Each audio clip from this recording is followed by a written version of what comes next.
we got a chance to see, guys communicate. We put in a couple of defense and see who can relay it back to us. And it was good, get a chance to see. So those guys were kind of like, I'm the leaders right now because there's no veterans in. So you can see the personalities coming out. But then as soon as the veterans come back, they kind of shy back down. Are there any of the rookies who caught your eye, maybe a little extra? Well, we got a couple of guys that are doing a good job, and I don't want to start naming a bunch of guys, but I think all our young guys are doing well, especially mixing in with the veterans. So we kind of intentionally put a young guy with a veteran in a competition deal, and we want to see how they compete and see if the guy's going to okay, that's AJ, I can't go hard. So we kind of look at that, and that kind of gives us a gauge of what is he doing, what is he going to do, is he starstruck, is he not, is he ready to go out and compete? And we've seen some guys not really look at AJ as AJ. It's like, oh, he's another guy, even though they know he's a good player. So that kind of lets us know that he's not going to be starstruck when you get out on the football field.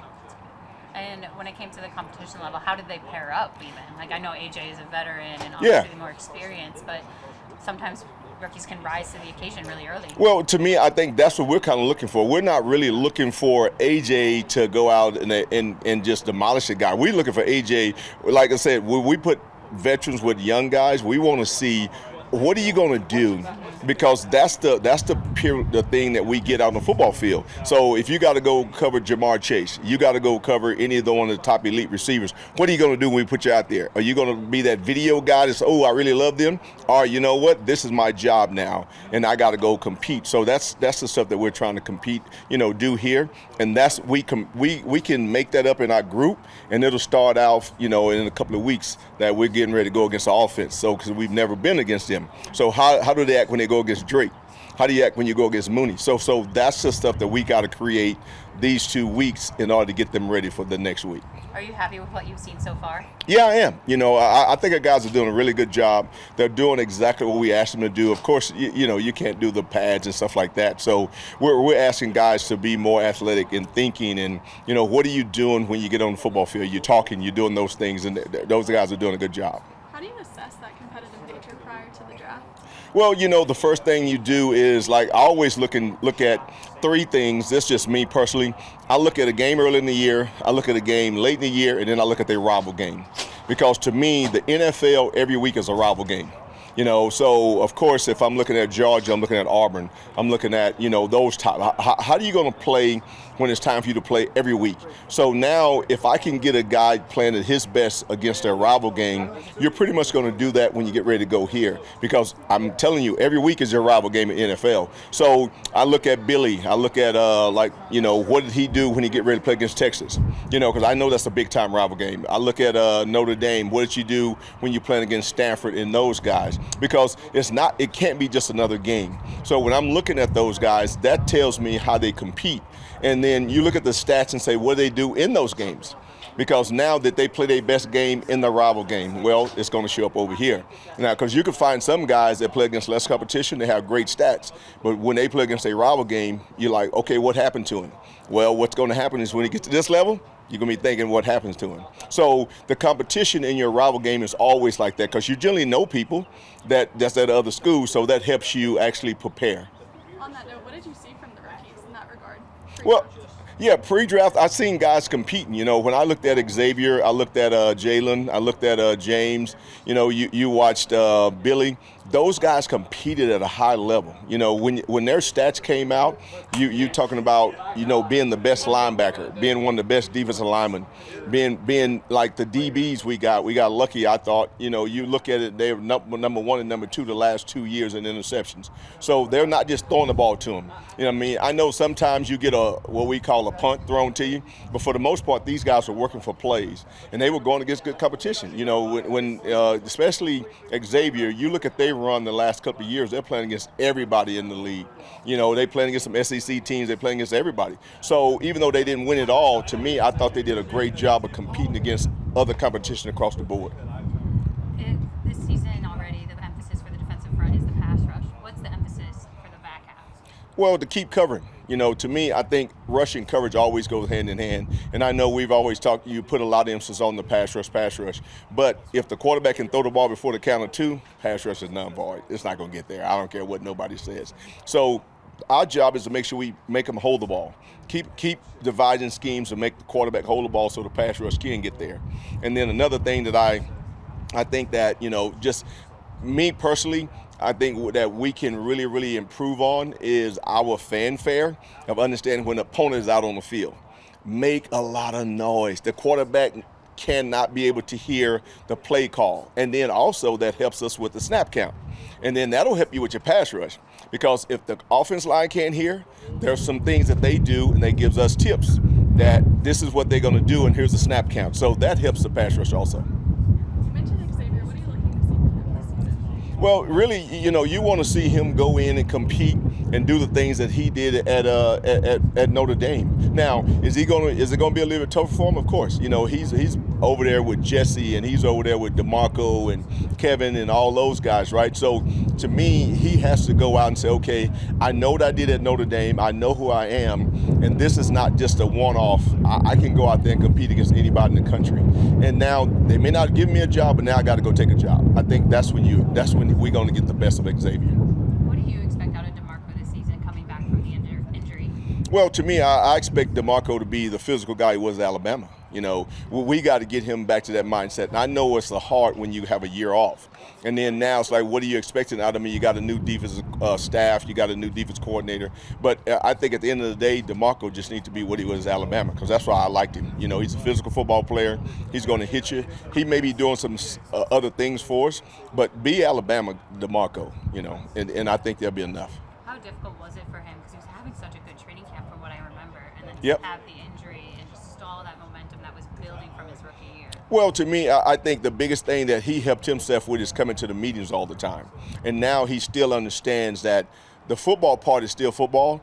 Let me get healthy. Let me get over the injury. And now when I get back on the football field, I don't have to do two things. I don't have to get healthy and learn defense and learn the offense. So he was really engaged this last year of watching the meetings, understanding, taking notes. Now he just got to get back on the football field and just go play. Do you see a lot of position battles unfolding in this training camp? Oh, yeah. To me, I think that's when you're at your best on defense. When there's guys not given jobs and they got to go compete for a job, and then that guy that's underneath them or next to them make them better, guess what? You make our defense better. And then that's when you're really good. I mean, every great defense I've ever been on, there's been a lot of competition. And because if one guy, knock on wood, that gets injured, that next guy steps in, he's like, I'm never going to let my other brother down. So there's not going to be a letdown in there. And that's when you're good. Right, because I feel like the conversation is always who's going to be opposite AJ, who's going to be opposite Yeah. Jesse, and that's still even this year is kind of open. Yeah, and that's what I'm saying. You want that competition. You want 3 or 4 guys saying, I can be that opposite guy. And when you have that, that means you're going to have 3 or 4 guys that if you have to stack them, then they're not going to take a back seat to anybody. For what you've had in the past, what is it in players that kind of lead from that leap into year 1, year 2? Man, it's really all about first of all, it's what mommy and daddy give you, right? Yeah. It's all about the talent. Yeah. And then 2, like a lot of guys that put in that work, right? And Brandon's the guy that he puts in work and really saying taking that year 1 to year 2 is going to be a big step for him. You talked a lot Appreciate last you. time we got you about the attack style front. Yes. How would you describe that to someone that's just watching tape for the first time? What are they looking for in your defense? Oh, when you saying that, we talk about a lot about repping our style, okay? Repping our style. And I say, if you don't know anything, okay, if you don't know anything about football, and you just watching that screen, okay, you watching that TV screen, and you see everybody running in that dark, we tell guys that you want to run in a dark room. You know that blue line of scrimmage line that you see on there? Mm-hmm. You just want to make sure everybody, you crossing that line and you getting off on the football. If you don't know anything, you just see that. So it's not reading anything. You just want them to ball snap. Attack. Think about, envision yourself running in a dark room. And that's what we tell the guys, what they want to get off the ball and run in the dark room. Explain the dark room a bit to me because I'm feeling lost in a dark room then. That's what it is. Okay. It's like you ain't thinking about nothing. Don't turn them lights on. Like you going in a dark room, think about you running in a dark room and no fear. Like you might run into something. Anything steps on your line, you mess it up.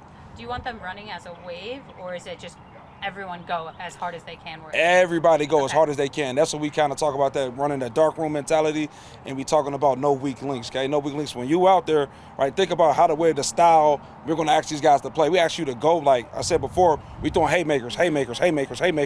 Well, think about it. You can't do that for 60 plays in a row. So we're going to need everybody, right? Talking about no weakness. If you're in there, we need everybody running in the dark room, everybody getting off on the ball, everybody throwing a haymaker. Think of if I'm a boxer and like Mike Tyson style, we throwing a haymaker, tag, next guy in, haymaker, tag, next guy in, haymaker, man, you probably going to win that fight right there. Mm-hmm. You know what I'm saying? So that's the style of play that we want to play with. And then the waves will be to keep everyone fresh. The waves to keep everybody fresh so we get tired. So to me, like we should be playing our hair on fire every single snap, right? Everybody attacking, getting off the ball, running in the dark room. And if you tired, you go run down the ball, you go run and chase a play down 20 yards. Hopefully you ain't got to chase it 20 yards. But if you do, all right, you get out, next guy in, right? That's why we need everybody collectively. How many different lineups are you looking at? Because the list of people who can rush the passer is so long right now. Man, it's great. I can't give you all the sauce, all right? Can't give all the sauce, but we was sitting there talking about it. This is very deep. This is probably the most I've been a part of, just deep of rushers, right? Just having a lot of rushers. And I keep talking about these games are won or lost in the game in 2 minutes, right? 2 minutes at the end of the half and 2 minutes at the end of the fourth quarter. So you're talking about you got a wave, boom, boom, you rushing. Okay, damn, the next wave comes in.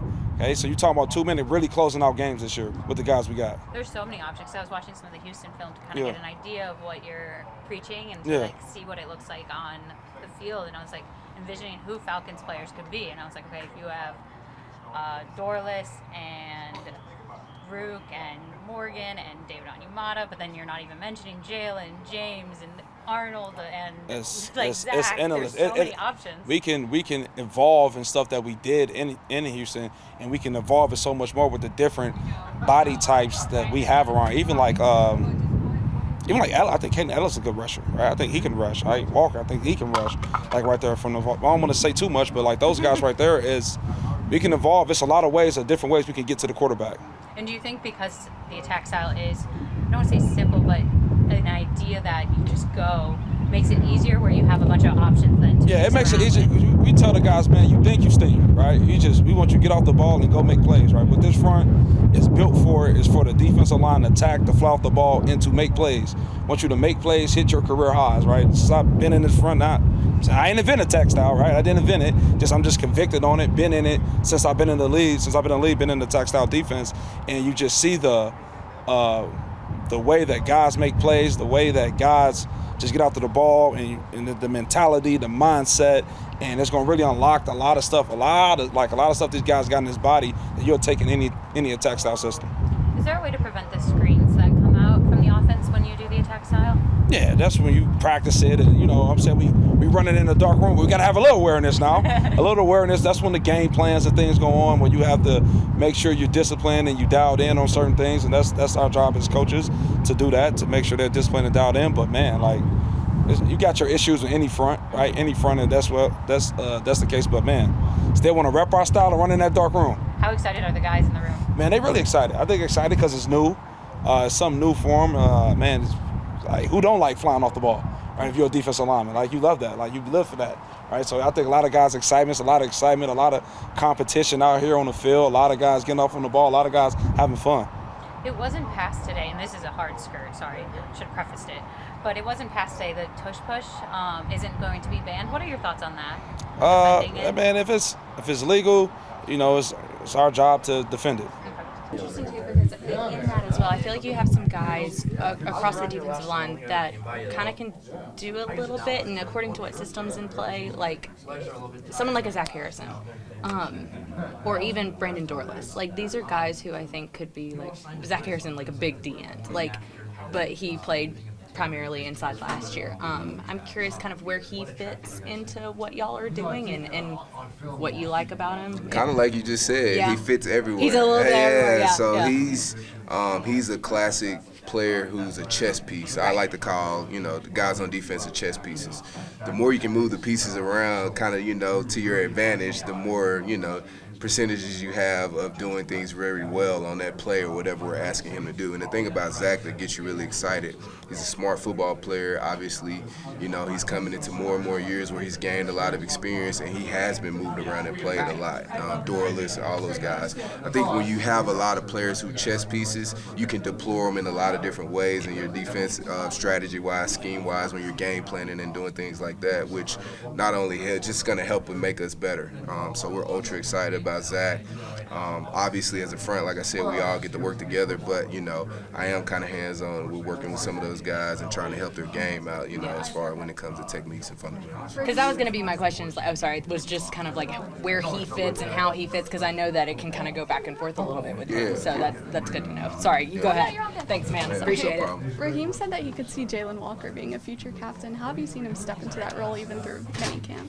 Yeah, I think you kind of, you know, once you see him walking around the building, you kind of see other rookies kind of walking around. So he already has kind of been showing that leadership quality, or, you know, even at practice, like where I'm messaging something, I'm saying something, you can see him in the back kind of talking to the other guys, whether it be younger or older, just talking through things. And, you know, he has an infectious spirit where people want to be around him. So he has a, you know, great leadership qualities that we all saw before the draft, and it's been nothing but, you know, exceptional since he's got here. Yeah, you mentioned before the draft. What's a moment that you noticed that infectious personality?